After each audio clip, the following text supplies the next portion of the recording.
Welcome to On the Chain. This is Jeff here with co-host Chip. What is going on, Chip? What's going on, everybody out there in the On the Chain community? XRP. Trigger warning, Chip. Trigger warning. Here we go. Losers don't win. That is the theme of today's topic. The topic of today's theme, the topic of today's show.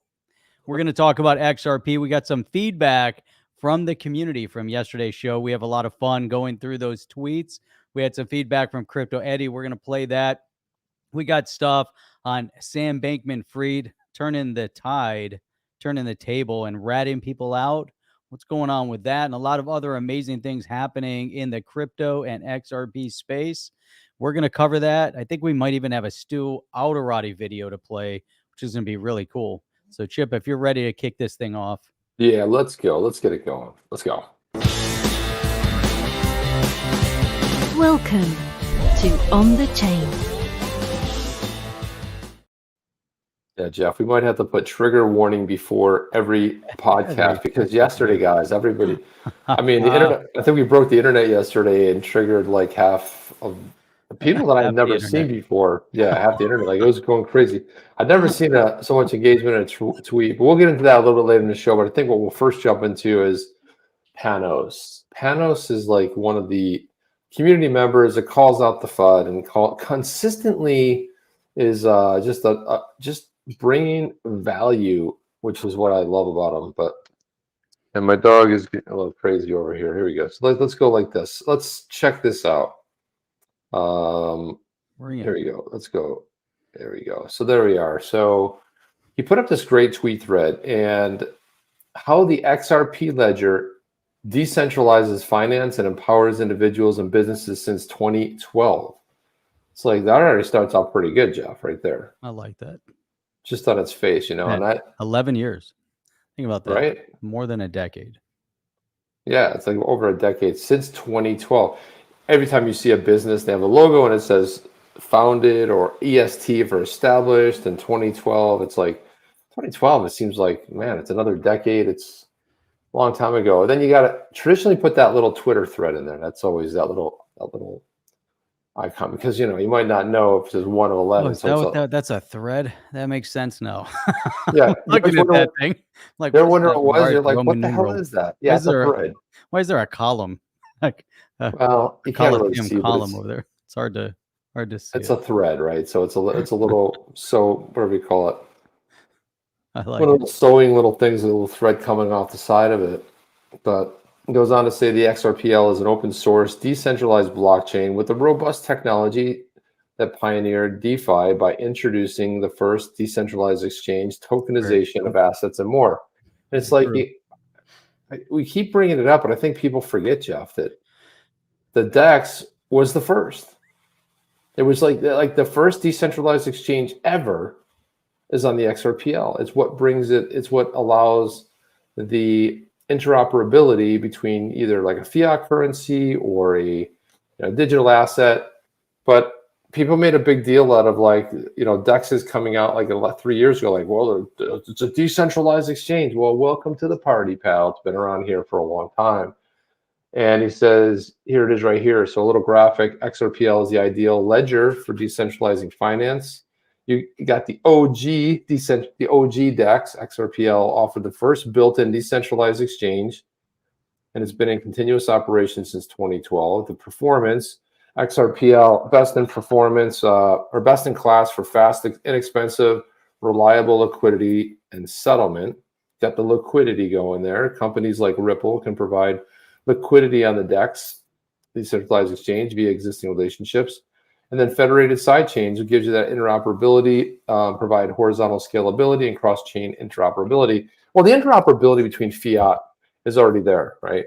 So it's not like it's there, but the sidechains, the federated sidechains, will provide that horizontal scalability, which will give the cross-chain. We're not there yet. Yeah. We'll get there.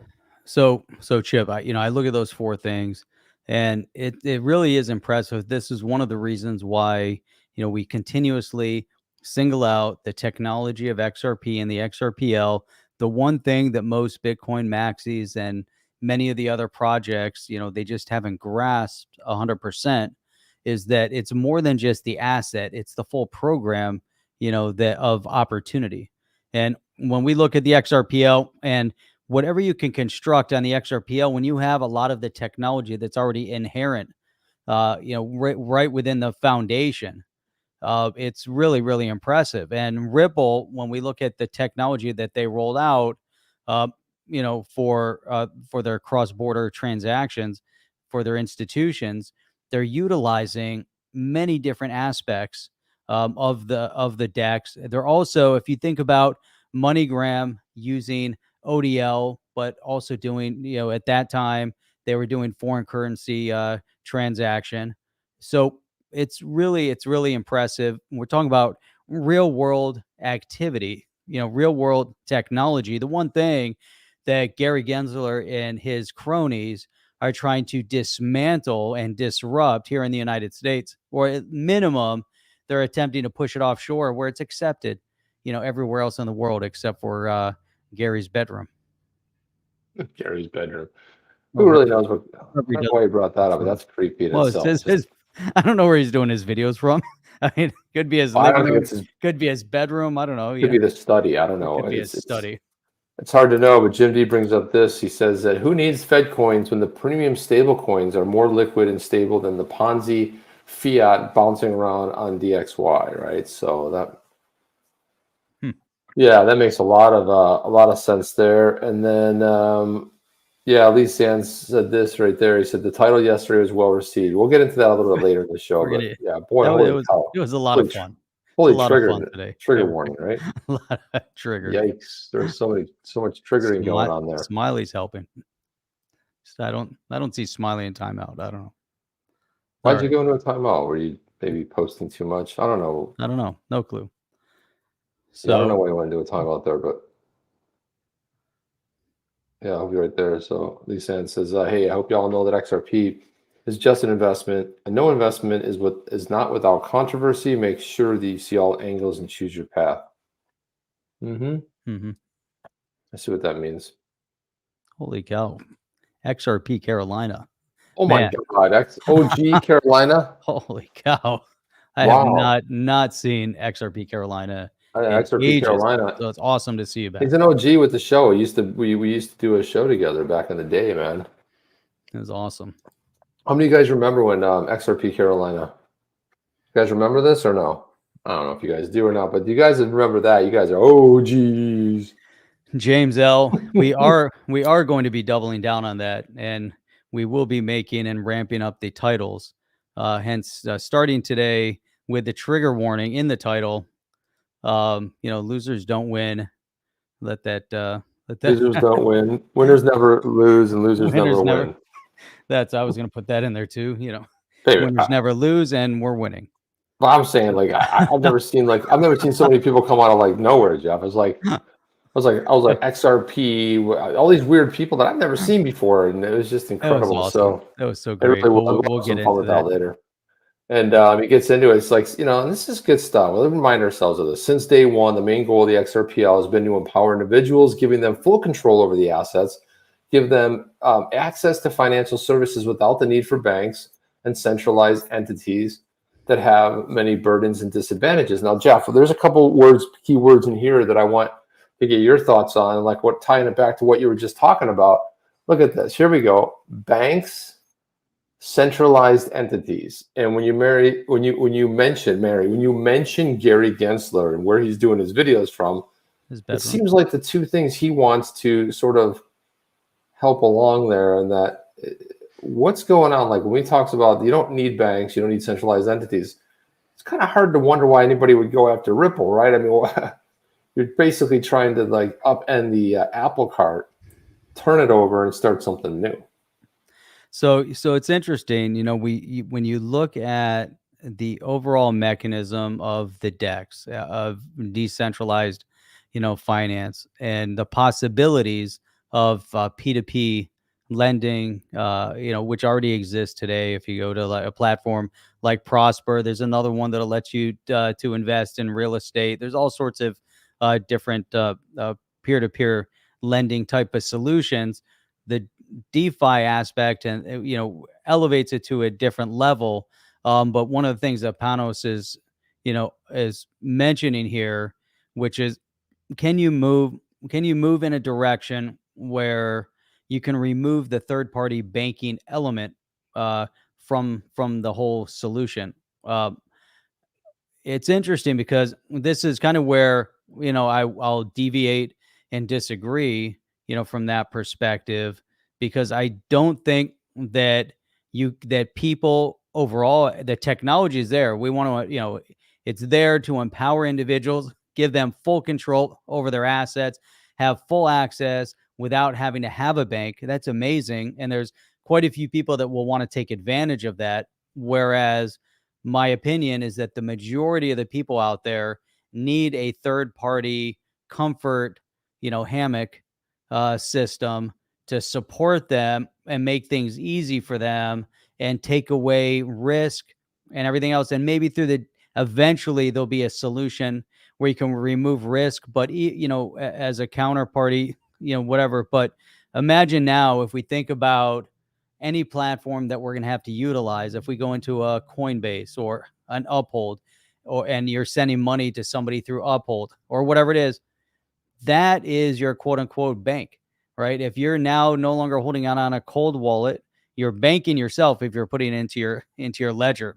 But that solution was still made by another party.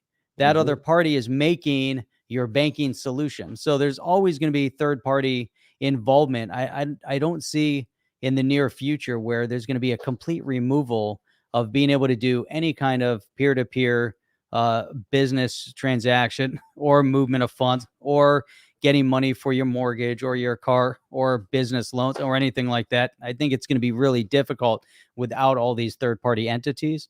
Not to detract from what he's saying, because it's 100% true. We're going to leverage the technology and the self-sufficiency against the centralized entity to basically say, we don't really need you anymore. We have lots of options out there. We can even go to our ledger. That's how little we really need you. And it kind of puts them on notice. I think that's kind of how I see it. What's your thought of that? And we just dissected like one little paragraph.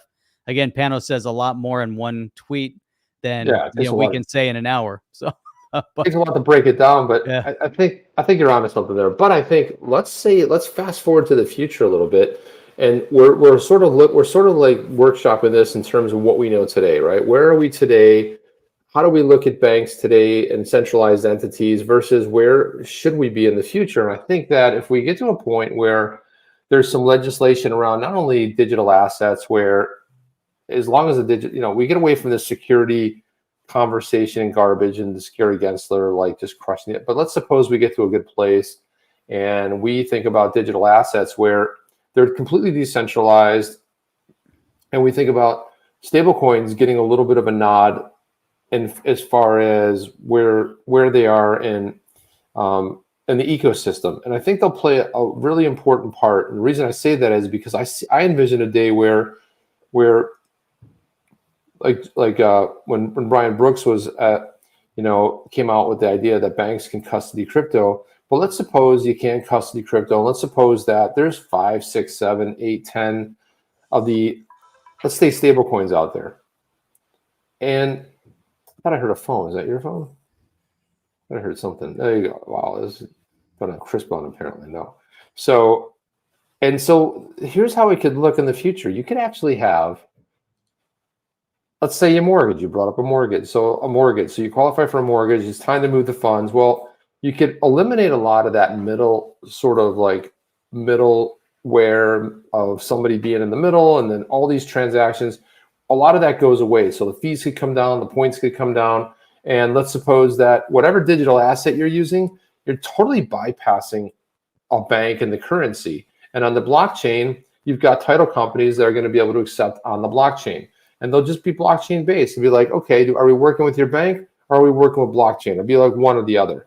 And right now we just have the concept of bank. So you got to like convert it, then you go to the fiat, then from fiat, and you do all this clunky stuff. But in the future, let's suppose you can just convert it to a stable coin, because whatever the value is, let's say, it's 500,000, you're going to have digital assets that are going to go up and down. But think of it this way, is that if you have if you convert it to a stable coin, it sits in an escrow account, It's in an escrow account, but it would be a blockchain sort of an escrow account, and you're cutting a lot of the middleman out. You're not going to have a lot of this other stuff. It's going to gain efficiencies. And I think that every time you want to go buy a car, great. Are we working with a bank or are we working with blockchain? And it'll just become synonymous. It's not going to be one or the other. It's like, I want to make a payment. Right now, you pull out your bank card, your Visa card, a debit card, and you make the payment because one of them are accepted. But when we get to the point of where we're not converting the fiat, or maybe using more on the stable coin, but we're staying on blockchain, I feel like that right there is going to be the big thing. You go buy a car, you can pull your phone out, boop, boop, boop, scan the thing, transfer the funds, and you're there. And if you want to put them in an escrow account, you could switch it over to, but this interoperability, Jeff, like, and eventually we'll be able to do a cross chain. Doesn't matter. Oh, here we accept this. Okay, great, because I can use anything I want. We've got the decentralized exchange on the XRPL, and that's what we're getting to. Right now, we sort of look at things in terms of like, oh, I got to switch it here and switch it there, and what you're talking about makes a lot of sense. But we get to a point of where we blur the lines, and it's just it's another payment rail, and it's like, hey, are we doing this with digital asset, or are we doing it with fiat? Right? I mean, that's where we get to. We're a long ways away from there. We don't have legislation at this point. They're like trying to go after stable coins next, which we're in big trouble over. But they're going after everybody. Oh, I just lost your mic there. Something happened to your mic. Did you turn crisp on? Yeah, can you hear me? Or is it garbage? No, it's all staticky. You'll have to come out, come back in. It's all, yeah, I got all staticky there for a second there. So Panos goes on to go on the next tweet thread here. It says, our next panel, by introducing a decentralized exchange, creation of tokens and IOUs. IOU thing always bugged me. I get it, but it's like it's just IOUs, like an old, again, tied to a legacy concept. IOUs, escrows, and other amazing features. The XRPL started the DeFi movement without most people even realizing it. And this is another good point he's bringing up, and I'll have to wait for Jeff to get back to sort of talk about this. But the individuals and businesses could and can trade and transact in a global marketplace without any banks involved. This is kind of what I was talking about a little bit earlier, is that this is the point we want to get to. We want to get to a point of where, we don't have a bank anymore. We don't necessarily have somebody. So if we think about, if you, on this 3 panel right here, this little graphic, activating the power of the XRP ledger and find building blocks for your next innovation, utilizing decentralized exchange across currency payment and payment channels. And this is kind of where we're going to get to. It's going to be it's going to be painful.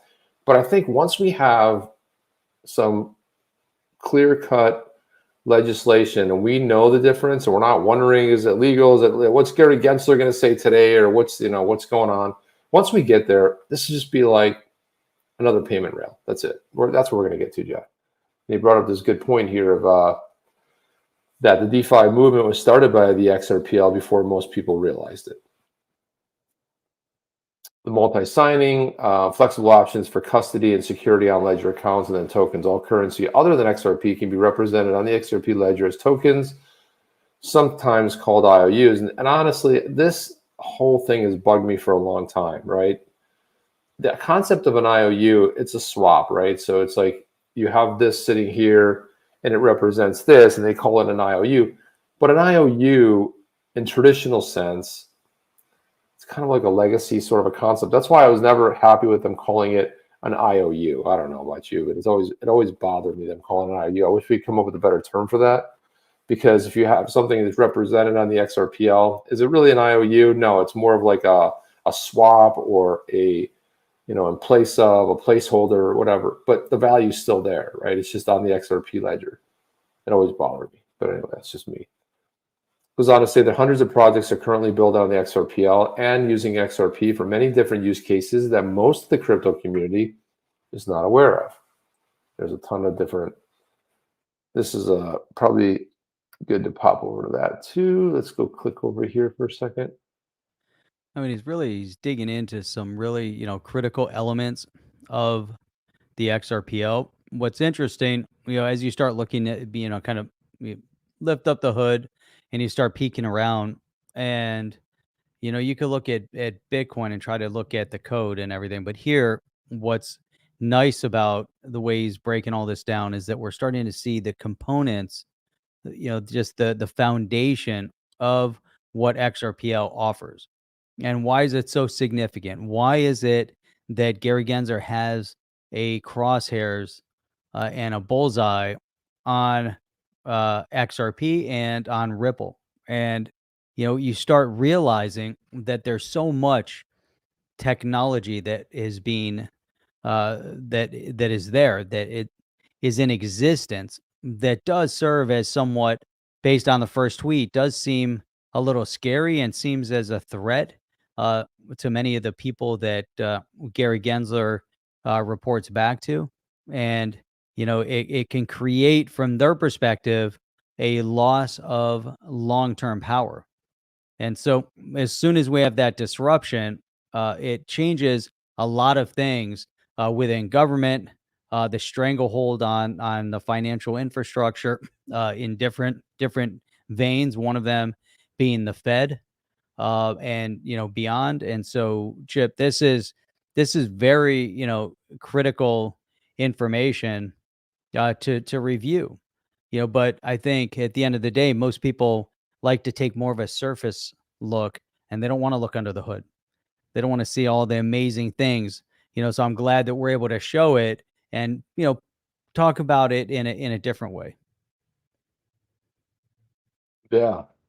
I mean, but just look at this right here. This is new. Like, if you think about this here, like big comp, let's just say, like, if we go to NFTs, right? So you can see aesthetics, Audiotarchy, but like, you can start seeing a lot of the projects on XRP, PureCat, on the DEX, Sologenic, XRP Cafe, which, by the way, XRP Cafe, you can pick up a beautiful, badass Yeti over there. 55% sold out. We're going to sell them all out. And we'll get to that also too. But just look at all these projects. Like, if you're wondering, like, hey, what's going on?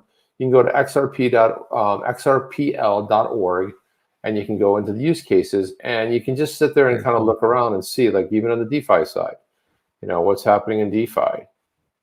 There's a lot of stuff going on. And so, that's what's happening in the gaming side of things. What is happening on the gaming side of things with the Ledger? Ledger City, Forte.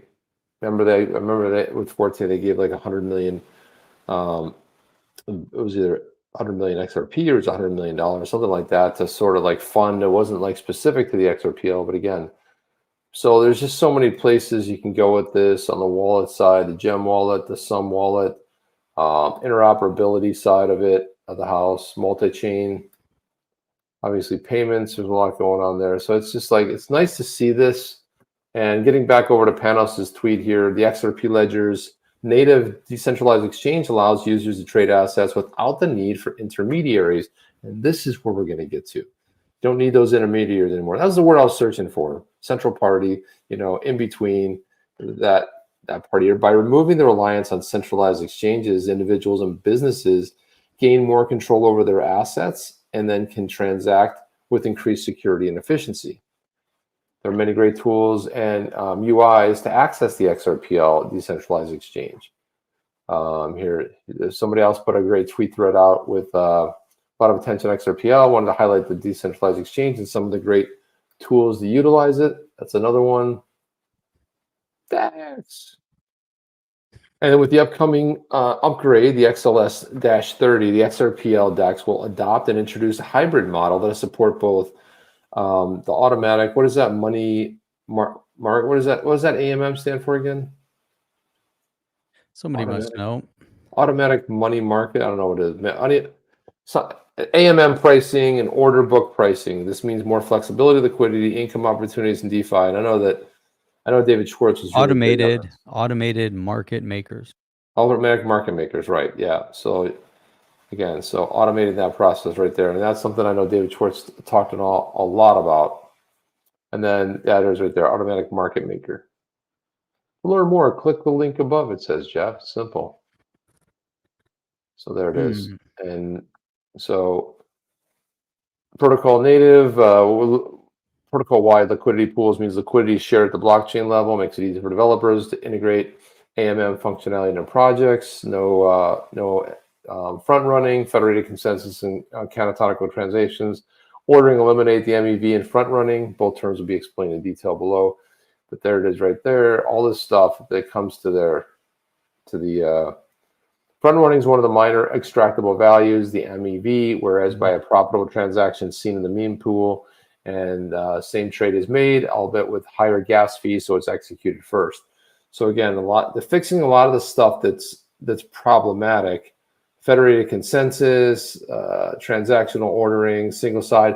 We don't have to get into all this stuff, but again, a lot of value that's coming to the XRPL and that automatic. And it's all, you know, it's all just getting started. We're 12 years into it, just over a decade.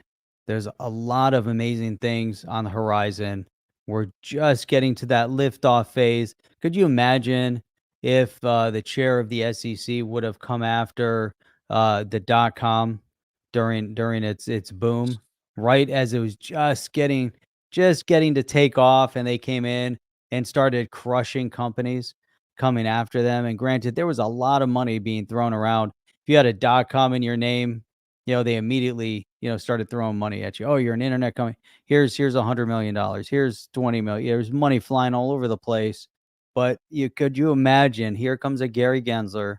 No, I disagree with all of this and whatever is blah blah blah. We're gonna shut it down. We're gonna start suing companies and coming after them and undermining people in the space that are trying to learn and invest in the space and all that. And we're going to take a very, hard-handed approach to it because we don't really like this new fangled technology. Yeah, I mean, it would have just crushed everything, Jeff. I mean, it would have destroyed literally everything. And it's like, they did try to crush it with taxes, and they finally said, "Hey, let's not worry about taxes. Let's let the technology sort of play out. We'll come back to it." Eventually, they did come back to it, and they did levy taxes. So, you could be like, well, if you bought across state lines, and then eventually you had to pay the state tax. And once it was established, it took a while. Right. Then they said they finally got to that establishment. The nexus where, like, hey, it was a certain type of product. You had to do a certain amount of volume or a certain amount of transactions to be able to. They got very specific with it, but instead of trying to like figure it out at the time, this is what the same approach that the SEC could take, where they could simply say, hey, we understand that we don't have it really 100% worked out. We really want to protect people, but we're going to kind of let this play out. But if you're not decentralized, we're going to look at that aspect of it and kind of go at it from that point of view, or maybe some of the other things. But this whole thing, it's a security. Everything's a security. Okay, what are securities? Well, apparently anything that's not Bitcoin is a security. You can't get a straight answer. And because you can't get a straight answer, it's not clear legislation. Congress needs to step up. So the XRP ledger is constantly evolving, and the more upcoming proposals like sidechains and hooks are set to unlock even more opportunities for decentralization and innovation. And it's so funny. It's like we have IOUs, then we have hooks. And hooks to me is like, okay, hooks are really kind of like smart contracts. They're a little more powerful. But if you guys see the hook in everybody's name, that is because people are behind and supporting the hooks initiative. And the reason I don't do it in mine, and I don't have it on mine, is because I don't know, man. It just seems like doesn't mean I have to put it in my Twitter profile. The other thing too is if you are verified, like, you have to get back to getting verified again. And my main reason for not doing it, I don't like the graphic. It's horrific. Looks like Captain Hook. I don't know, just silly. So that'll prevent me from doing it. Dumb, I know, but that's the way it is. That's the way I roll. Sidechains aim to enable the creation of independent blockchains that can interact and connect with the XRP ledger while maintaining their own unique characteristics. This opens the door for customized applications with specialized use cases. Yep. Amazing, right? I mean, it's like where we're headed to here. So hooks and smart contract functionality of the XRP ledger. This paves the way for development of decentralized applications, dApps, and expands the XRP ledger's functionality, making it even more powerful. So you can see, like, this tweet thread is like really killer because it gets into, like, there's so much going on. And Jeff, like you said, it's like we're very early. We're not quite. We always think like, whoa, Jeff just said we're like more than a decade into it. We are. But again, this kind of technology is taking a little bit longer because it's finance and because we have to undo. The difference with the internet, Jeff, the internet was something new. It was no sort of legacy thing to, I mean, what would you compare it to? You couldn't compare it to a telephone. There was no legacy. A new financial system, you've got a lot of legacy. You got hundreds, if not, thousands of years of, we used to use gold, we used to use silver, and then it became banks for hundreds of years. And then you just don't undo that in a And couple of promissory years. notes. Right. Here that you're right. So the dot-com era in the beginning was a threat. Yeah, was it really even a threat? I think there was just so much excitement over it. But then Mm. big business started to see it somewhat as a threat, somewhat as a joke. We go back and watch the early interviews with Jeff Bezos over Amazon, and they used to kind of laugh about, we brought this up many times. They would laugh about him selling used books and trying to take on Borders and what was it, Barnes, Barnes and Noble. Barnes and Noble, uh, and he said, yeah, this is exactly what he's going to do. And they said nobody's going to buy a book online. And he had already established his long vision. His long vision is what exists today. And he mentioned that in his interviews back then. And so at some point we became, the dot-com era became a threat to media, to retail. It's different though, because in free market enterprise, how do they try to stop it? They have to try to lobby government and do all these different things. You're right about, the difference here, because within this space, trying to unseat the power of the financial infrastructure that exists today, that is, global, heavily influenced by the Federal Reserve, heavily influenced by a lot of different power brokers that are involved within the banking infrastructure, including the government, intertwined with the banks. So imagine now you're trying to tear all of that away, and it's going to be replaced with this new system. And so now when the writing's kind of on the wall that yes, there is new tech, yes, people can live without the banking infrastructure, because it's the past 12 years has shown that not only can people do it, but other governments can do it, other countries can do it. They can rip themselves away from reliance on foreign currency somewhat. So when they start seeing that, then they try to roll out their own centralized digital currencies, because they want to maintain the control. But right now there's a power struggle, and you're right, Chip, that they're going to keep fighting until they have some sort of hook in that, in this new technology, because the power brokers, do they fall away completely? Do they maintain some power? Gary Gensler is there, in front of and in support of that old power broker infrastructure, to try to maintain some semblance of power over this new technology by diminishing it in the US. But the one thing that they're not, I don't want to say they're not seeing it, because I'm sure these guys are, a lot brighter and have a lot more influence, and they know, more power brokers on a global scale. But as this technology is being accepted and pushed overseas, what does that mean to what's happening over here? Can you really, wrench it out? Can you separate it? Can you try to get a hook in the power when you're pushing it someplace else? I mean, Jeb, we're in such a unique position right now. It's, man, every day is brand new. Look at this right here. Legendary wants to know if I had a bad experience fishing or something. Did I get a hook in my cheek? No, but when I was fishing one time, about 4 hours north of Toronto with my brother, I once caught 7 fish with the same worm. Wow. That's right. Yeah, it was amazing. Impressive. Yeah, they were little fish. There was a small little lake, but he was like, "We're out of bait." I'm like, "We're not out of bait. I still have a worm." Yeah. That's a good comment. Smiley saying people can make the profits. The banks have been getting rich off of us for too long. And that's a solid point. And that's where the DeFi comes in.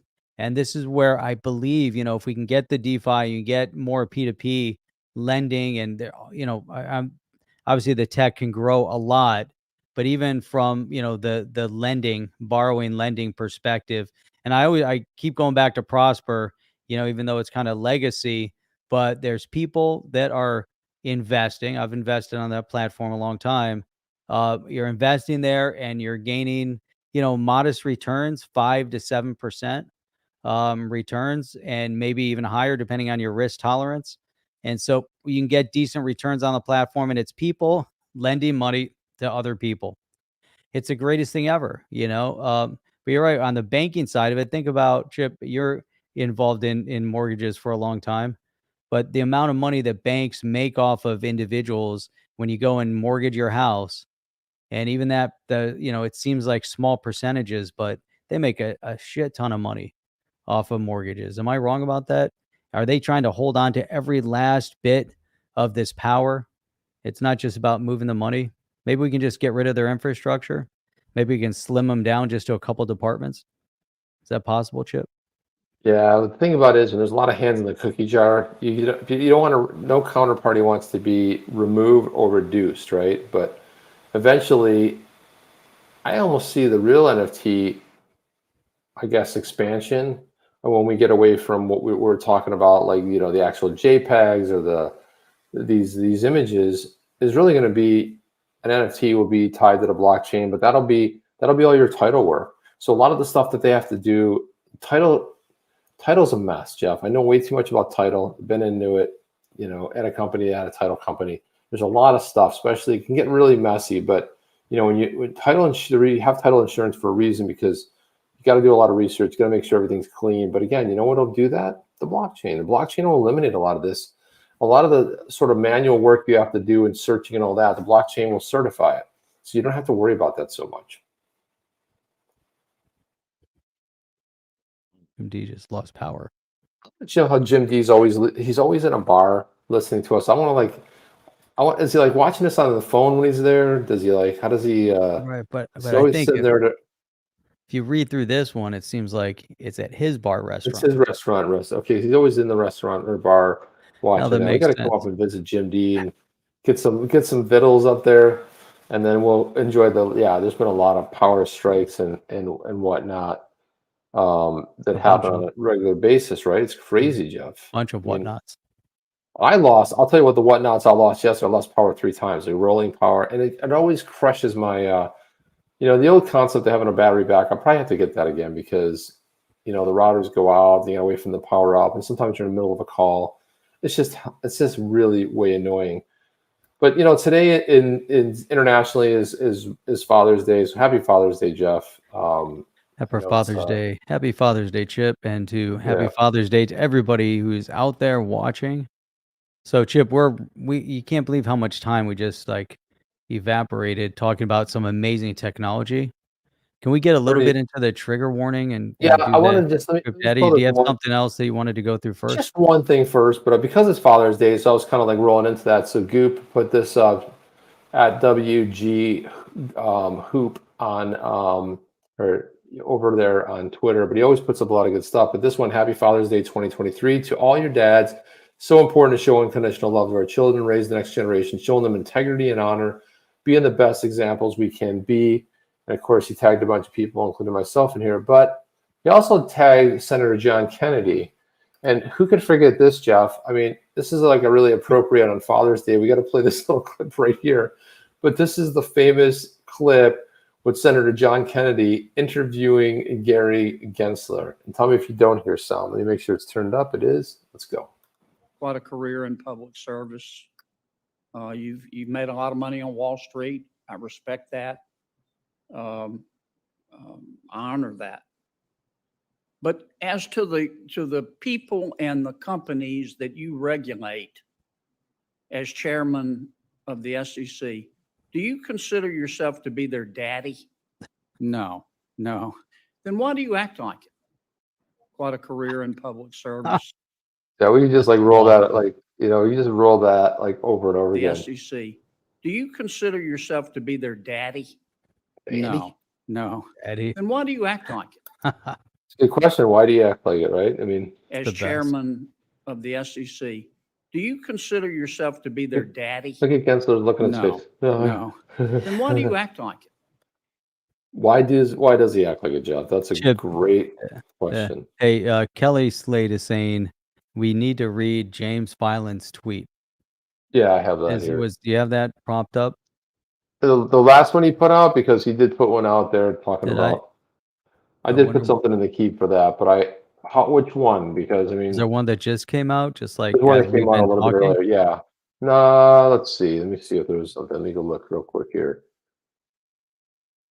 And I know I put one in there just before we went live here. Let's see. Yep. Yeah, the one about Adam Cochran, that's the one. I put that out an hour ago. I have that one. So we can Yep, jump the into that, but this is kind of on point too, but we can jump into this one. Yeah, I have this one in the keep. right. But let's get into this. But so this one, Adam Cochran, who we featured on here, he's a partner at CEHV. He's an adjunct professor, whatever. He writes a lot of good stuff. Very, very knowledgeable guy. He put this out. Hey, I heard from a friend that the rumors at the DC fundraising circles are that the Biden team wants to shake up some chairs / cabinet positions in the finance sector to take the heat for the economy before the next election. Yellen tops the list. Also goes on to say, but apparently plenty of big ticket donors have mentioned Gensler as well. Even ones who agreed with his stance on crypto are embarrassed by his approach. Starting to look like Warren, Yellen, and Gensler brought down the hammer too hard, even for their own party. I would have guessed that both Powell or Yellen would be on the chopping block, but Gensler's lack of professionalism is rubbing his own party the wrong way. And so the tides, they are turning. If we keep highlighting the absurdity of his approach, he may get reined in. Who's going to rein him in, though? Well, I mean, the thing is, the party, if they want to do a shakeup, they can replace him, right? They can say, like, hey, we're going to remove Gary Gensler. There's a bill to remove him, to restructure the SEC. But again, if this is going on in circles and he's getting wind of it from the donor class, because the donors control a lot of what happens, right? You think about Right. it. Yeah, but from a power position perspective, who within the power echelon is going to step in and say, we're going to remove Gary Gensler. We're going to stop promoting Elizabeth Warren. I mean, that's too late for that one. But, but I think Gary Gensler is probably, he's the easiest to go after. Janet Yellen, maybe they can go after her too. But who are the power brokers that are going to bring him down? Who are the, party leaders that would, it just seems like they don't have any true leadership. Where I guess they just say save Shifty Schiff. So maybe he's a leader in the party. Who I in don't the know. party would bring him down? That's what I'm trying to It's a figure lot out. of it's a lot of conjecture, but I think that it does bode well, not so much for the blue team, but if you're starting to hear rumblings, look, it's time to start. Right, they start about a year before the election to start fundraising, and they're not going to be raising funds if they're unhappy with the way things are going. And even though they're like this this anti-crypto stance and Warren's anti-crypto army, I don't think it's resonating well. And I think that this is getting up to the donor class. And I think that also the powers that be in Washington aren't really happy about it because it's making it's too big of a liability for the party, right? And I think that when business and so much on the line where a lot of the money is funneled into Washington stops funneling, they're going to realize right away. It's so funny. We haven't heard much out of Elizabeth Warren. She was all about I'm going to do an anti-crypto. Well, we haven't heard jack out of her, right? Because it's not popular, and it's not going well for them either. And all of a sudden, that's been scaled back. You don't hear her talking a lot about that. She blames this and blames that, and points the finger here and there. But she's kind of mum on the whole anti-crypto thing. I think that she got the memo, Jeff. Just wondering. Yeah, things are shifting. I also believe that right now you're right. Everyone's starting to look towards the 2024 election cycle. This is when they start doing their fundraising. If you're on the wrong side of a major issue, they might still fund you. They're just not going to fund you with the amount of money they would have funded you before. They are also all vaguely aware that it's not easy street this election cycle because their gravy train, FTX, was dismantled as far as the easy flow. The easy flow of money that was going to them. So that's been taken out of the equation. You're not going to see hundreds of millions funneling to them as was their plan. So now they got to start groveling on their hands and knees to start raising funds because people are pissed. And if you're on the wrong side of this issue, which is going to impact people in their wallet, it's like, hey, we're going to raise food prices. Milk is going to be twice as much. Eggs going to go up 3 times. Gas is going to be 4 or 5 times. Everything that you do in your life is going to be more expensive, and we're going to try to dismantle the one financial asset class that might save this country. We're going to remove that too. So, it's just, I believe at the end of the day, people are waking up to the turmoil, which I guess to that point, the money will speak. The party power players, whoever they might be at this point, will put some pressure. But Gary Gensler is gone no matter, in 2024, when the red team takes back over, there will be no Gary Gensler sitting as chair of the SEC. Hopefully, it's not another Hinman. Yeah, I mean, never think it can get worse, because when the governor gets replaced in New York, it got worse. When the mayor, who was horrendous, got replaced, it got worse. It can always go.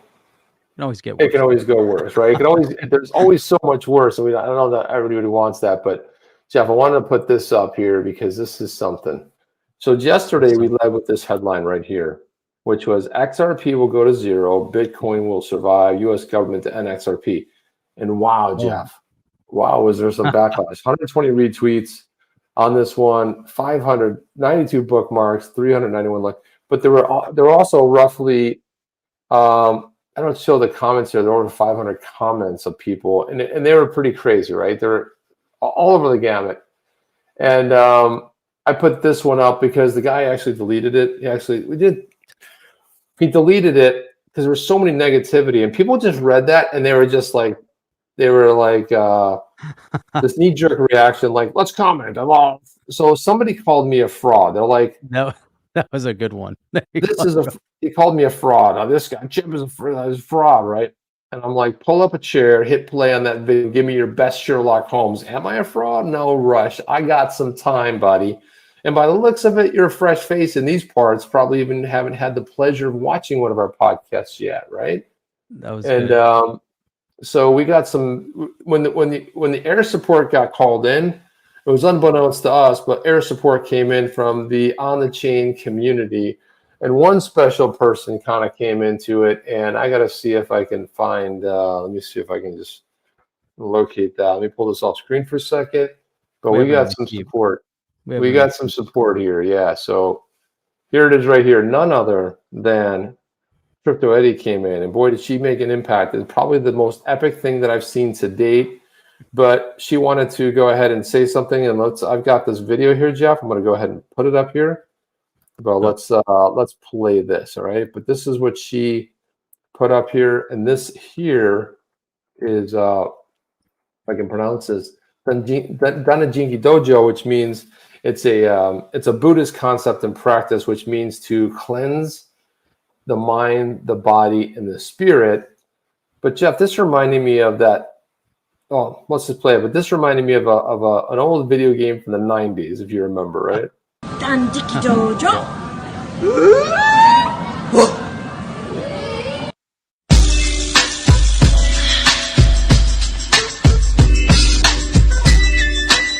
There you go. Thug life, okay?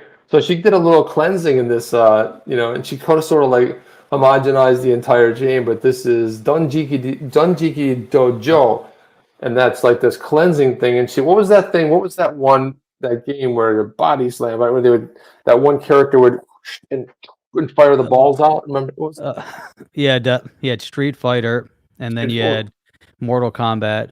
Mortal Kombat's the one I'm thinking about. Remember that would be like and throw the things.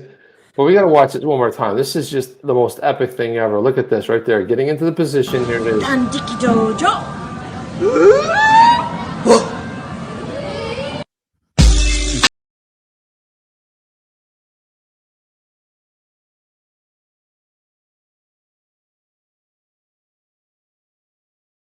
It's the best thing ever. Just one more time. I can't get enough of this. This is fantastic. Dandiki Dojo.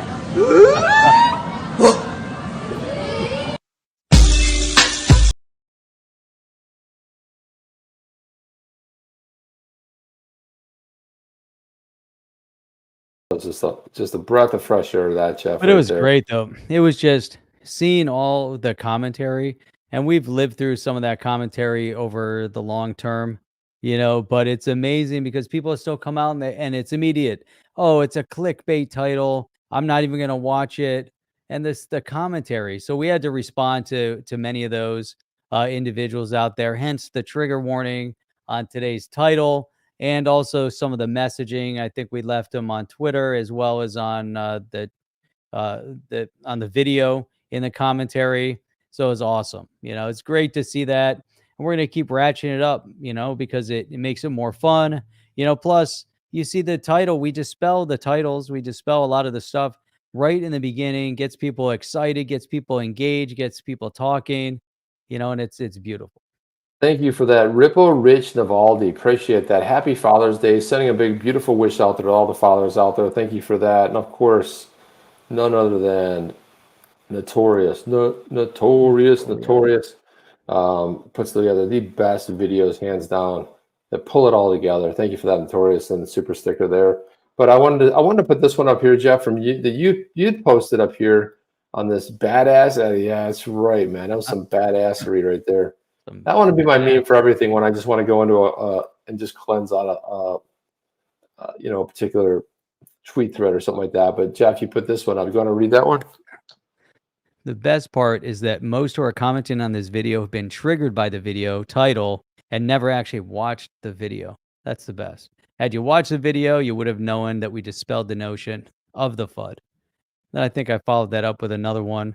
But that was like, and that happens so many times over, over the years, where people will comment on something, they'll see the title, they'll immediately comment, and you know who those people are and you could tell they never watched the video. And that's so pathetic. It's so soft. And then they're going to comment on that. Someone else had commented in one of the threads that he's like, oh, you're hiding behind the keyboard. And I responded, and I responded to that person too. I'm like, you're the person hiding behind the keyboard. It's so pathetic. We further actually dug deeply into the context of events and explained positions globally. I love reading comments from people who actually agree with us but are triggered by a title. Come watch our videos. I promise you will enjoy and find an amazing group besides. And that's the truth, because we have amazing people in the community, super accepting. People come in from all over and then they start watching. It's awesome. And everybody loved the title. I thought the title was great. See, this was my favorite. The title was epic. Going to zero, man. Said they're Russian bots. Of course they're Russian. Yeah, Russian bots. I blame everything on Russia. That's what it is. It's just the only thing. This was my favorite one, Jeff. So I was like, Jim Cramer 2 is like Jim Cramer 2, best comment yet, right? Being that I was Jim Cramer because I said XRP was going to zero, right? And this one here, I'm a delusionary Bitcoin maxi cope. I've never been called a maxi. I was called a maxi up and down yesterday, like literally all over the place. Look at this one here. I love the smell of fear and Bitcoin maxis, and it's The Rock. What are you sniffing there? And it's like, I'm a Bitcoin maxi. Woohoo! It's just incredible, man. It's seeing, let Bitcoin maxis be in front of the camera, and I was like, best day ever. I was accused of being a Bitcoin maxi several times today. They're really sort of just. Gosh, Jeff, it was like so much. It was so great. Oscar, Oscar put out a couple of great quotes, but this one, tweets rather. But he said, "Newcomers in the comments, gotta love the passion though." And it's Superman looking around, and then you see they can't quite get the joke, right? Right. Yeah. So that was a good one. And there were so many people that sort of like piled in there and had great things to say, which was just like so well, taken. I'm trying to think what else. Let's see what else we have. Okay, look at this one here. This was amazing. So he also commented on this one here and said, hey, if you're looking for one of the best shows on XRP, this is it. Jeff and Chip on the channel, relentless hard workers, are bringing the latest news on XRP several times a week. Hint, if you're new, FYI, the title of that episode is satire. And he goes on to say that inside joke, these guys have given thousands upon thousands of hours of their time standing up for XRP and attract some of the smartest people on the subject. Phenomenal personalities, always on top of things. Check them out. Hashtag XRP, hashtag XRP Army, hashtag XRP Community, and hashtag XRP Holders. And we had so many. Liz also, I don't know if we can pull hers up, but Liz jumped in too. That was great. There was so many. Some really good ones. Let me see if I can find hers, but I just like, there were so many of them. It's like sometimes to go back and find them, it's like, it's not always the easiest, but Liz jumped in like she jumped into crap. I don't know if I can find it now. What's her handle? For the love of God, I don't know if I can find it now, but there's so many of them. But do you see that anywhere, Jeff, by chance? I don't remember where it was. I think of, let me see if I can find it here. Okay, I can at least Meanwhile, search by the handle here. Let me see if I can find this. But there's so many good things that people came to our rescue and jumped in. And let's see, where is it? My goodness, I'm going through her feed right now, and she tweets an awful well, lot. we'll get to it. Let's we have a few minutes here. Let's get over to we have a thing from Stu Alderoty, and where's the violent tweet? That was the violent tweet. The Stu Alderoty one? No, the tweet, the Oh, was Cochran one I that was talked about him? Oh, that was he forwarded that one Well, on? he was, yeah, he what do you call it, retweeted that one. That was the one I was talking about. But let's pull up the Stu Alderoty. It's a very short video, but let's pull this up here. Let's go. Here we go. December of 2020, when we were sued a couple of days before Christmas, so a really nice, personal touch from the SEC. We said from day one that we were going to defend this case not only on our own behalf, but we were going to defend this case on behalf of the entire crypto industry in the United States. I'm not sure everyone believed us in December of 2020, and some were outspoken and said they didn't believe us in December of 2020. As I said, in sitting here in June of 2023, everyone believes us. Everyone understands how important this fight is. And in many ways, Ripple, in a perverse way, we've actually been benefited by the SEC suing us when they did, because we're at the end of our journey and others are at the beginning of their litigation journey with the SEC. But I think if you look at the defenses and the narrative around what some of the actors who are now on the wrong side of the V with the SEC, they are reading from the Ripple playbook, and that is perfectly fine with us. Man. What is that? How great is that? It's That like, how is- good that's does it feel awesome. to say that?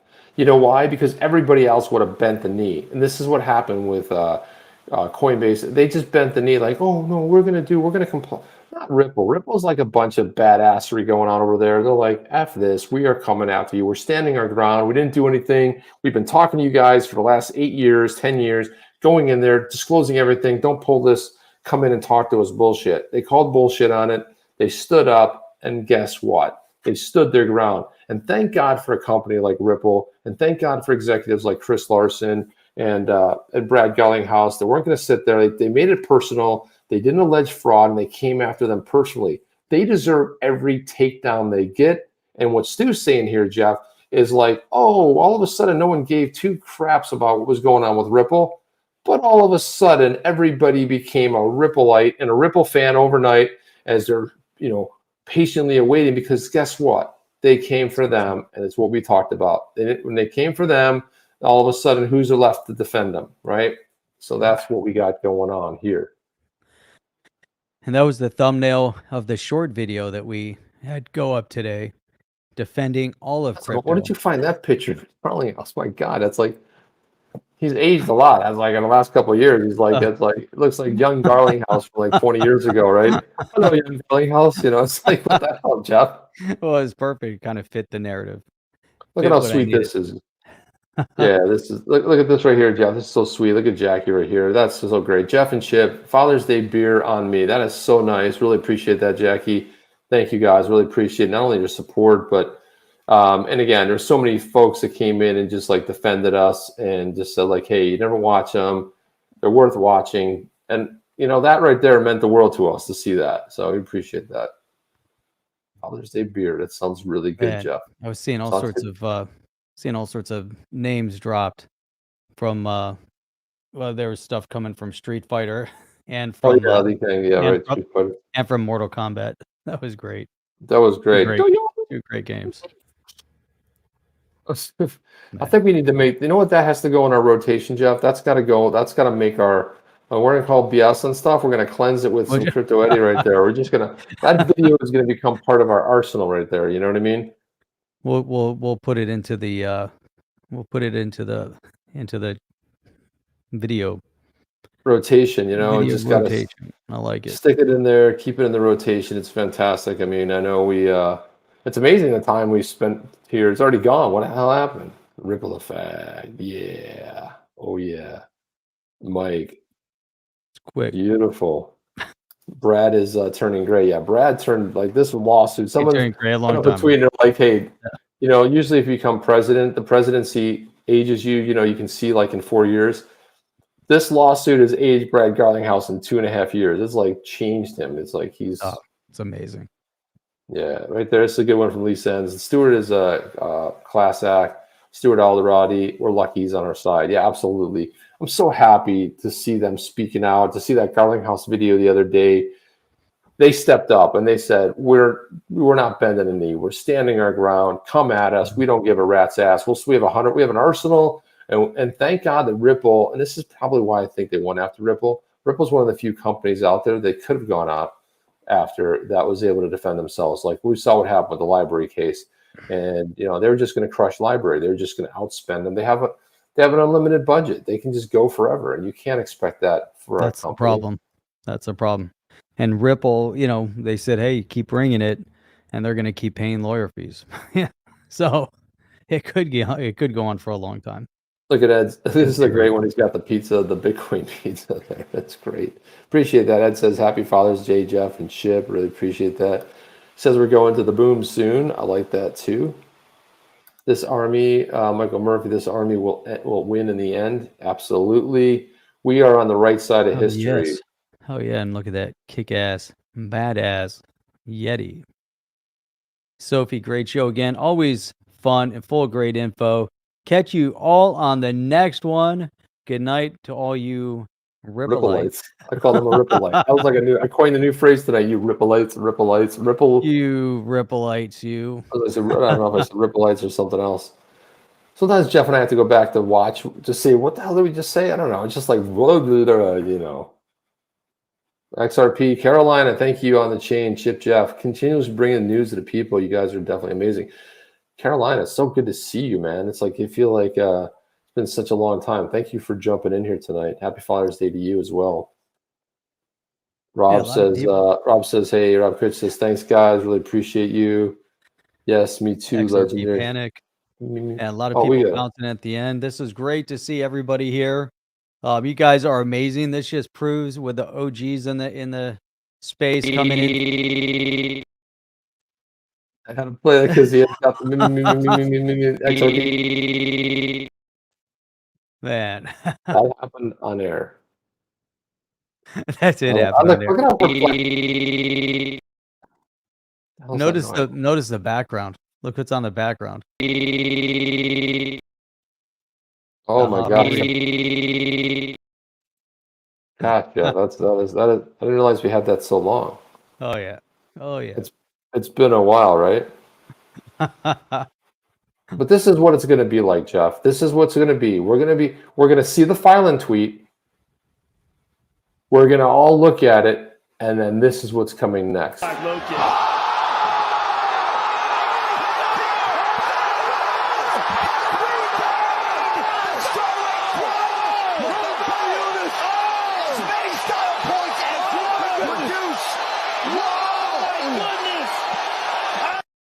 Yep, that's what's coming.